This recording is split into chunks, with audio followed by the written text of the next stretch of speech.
All right, so we have created our database schema. Now we're going to be importing data into our tables. So how do you choose which table to start with?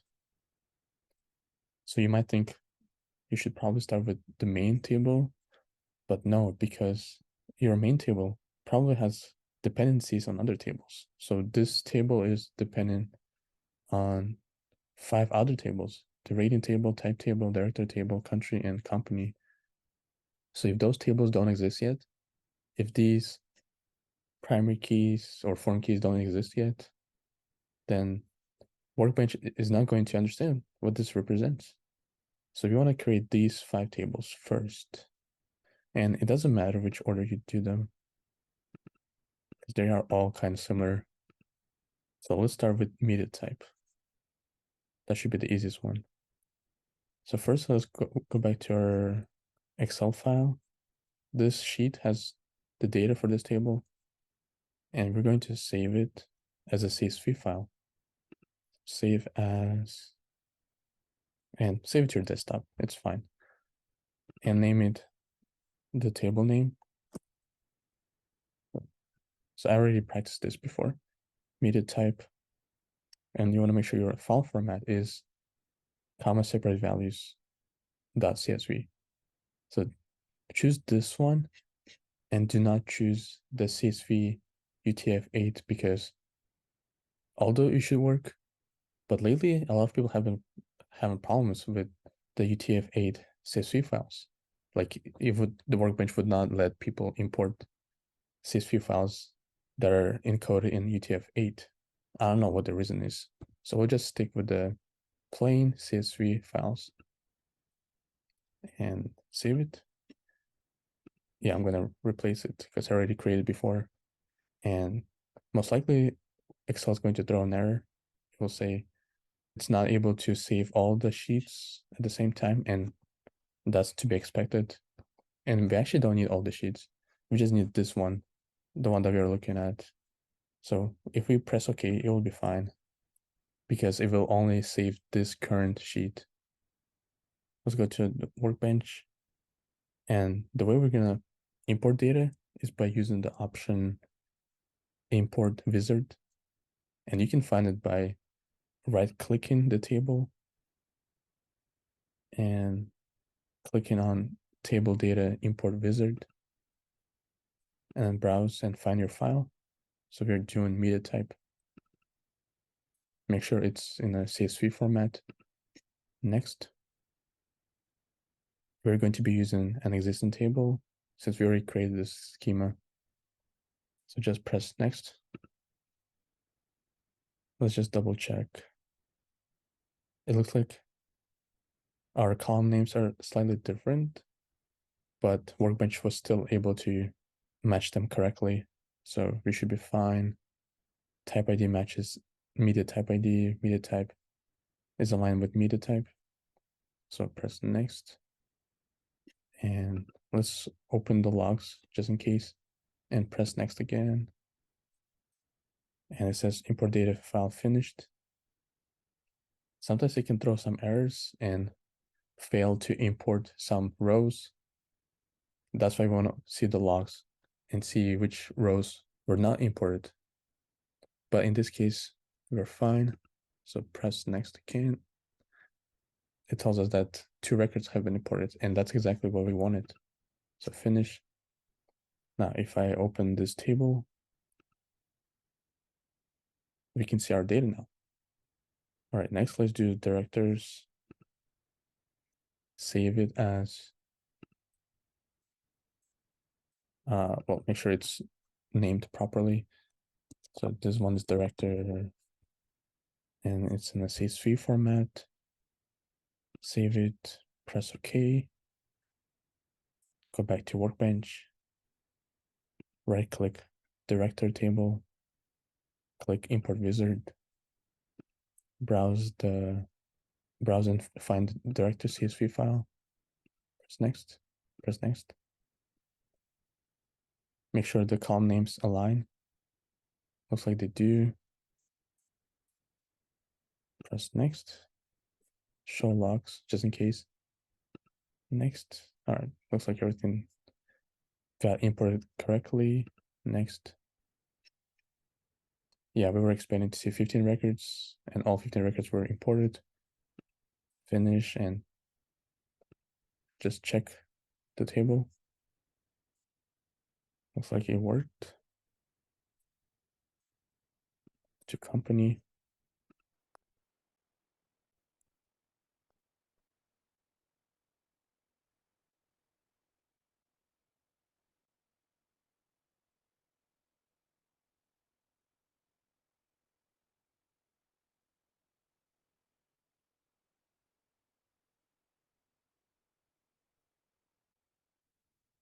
All right. So we just have a few more tables to import. Obviously, need to do genre. It's still empty. Media genres is still empty, and Netflix media is still empty. So out of these three, we should definitely start with the genre first, because so out of these three, we can either go genre next or Netflix media. It doesn't matter, but we need to do both of them before we do media genres, because remember, it has dependencies on both of these tables, and if those tables don't exist yet, it's going to cause an error. So let's do Netflix media next.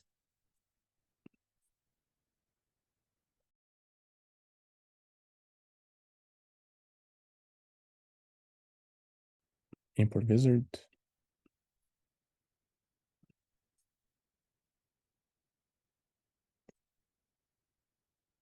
All right, looks like I might have selected the wrong file.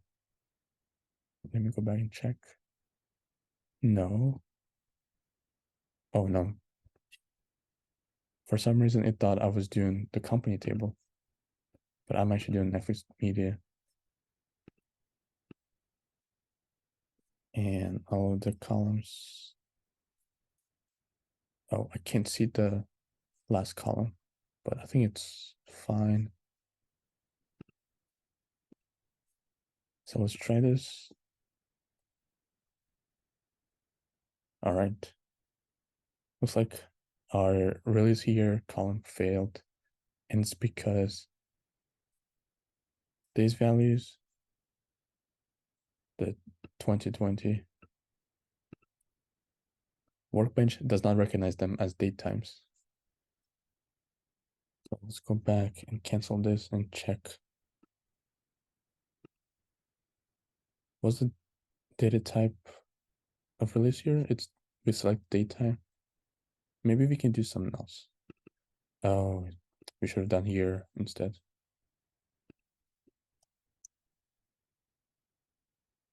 I think it's fine to change the date type even after you created the database schema. After you make changes, don't forget to click the apply button over here.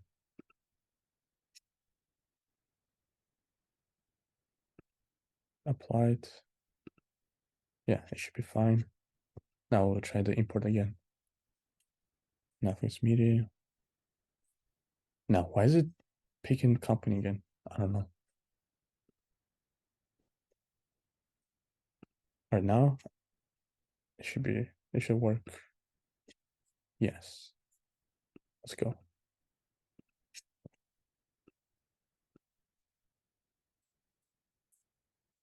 All right, this is beautiful. We got two more tables to go. Genre.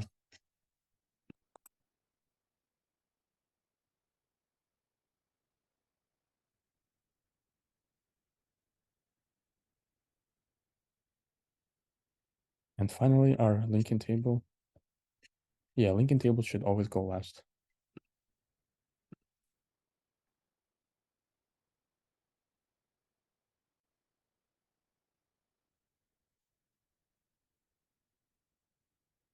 Uh-oh.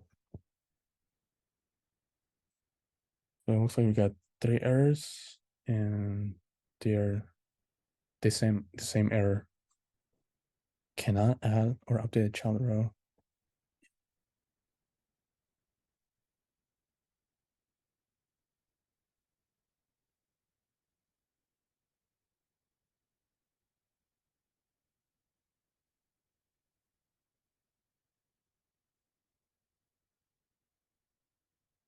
So I don't know what happened here, but we gotta make sure the foreign keys are named properly with genre ID and media ID. Let's apply our changes.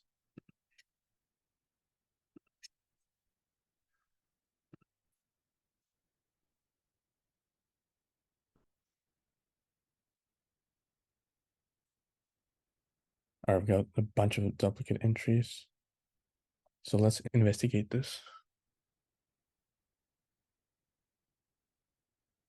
You basically throw an error for most of the records that we have. So it has a problem with 1 and 3, 1, 9, 215. Oh, you know why? We might have already imported some of the data, not all of it. We only have 26 rows, but we're supposed to have 30. So we need to delete this data before we try to re-import all of the data. So what we can do is, when we get to this page, we can do a truncate table before import. That means it will empty the table before we re-import. And let's try, oh my God.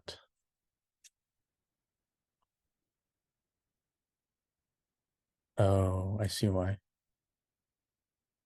This one right here, it says there's a genre ID 16, but if you check the genre table, there's only 15 genres. So I'll just change it quickly from 16 to 1. And then this one, I'll do 1 as well. And this one, I'll do 1 as well. And we have 315. We have 315 over here. So one of them needs to change. If you guys actually built your linking table off of a real data set, then this should not be a problem. This is a problem because I'm using fake data and I didn't do a good enough job at randomizing these numbers.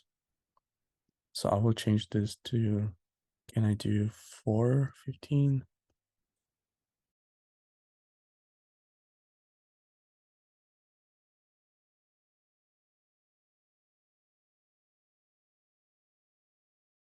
Okay, this time it should work.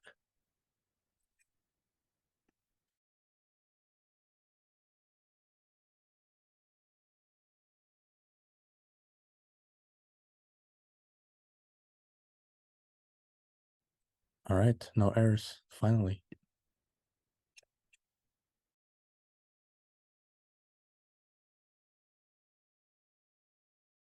So in this video, I have imported all of these table data into our database tables.